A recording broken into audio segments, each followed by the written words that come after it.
Jadi saya ni sanggup dah menerima tu.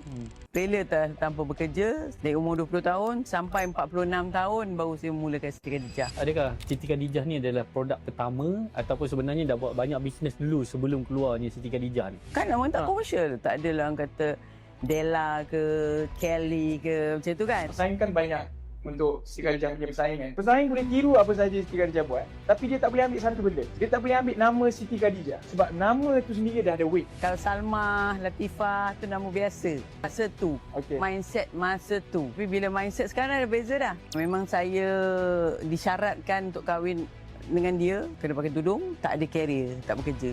Knitting tu kait. Dia kait macam ni. Tu kenapa orang kata telekung Siti Khadijah tu sedap kan. Kalau weaving tu dia macam ni. Yang tak boleh stress tu namanya yang besar tu. Yang kecil tu ni.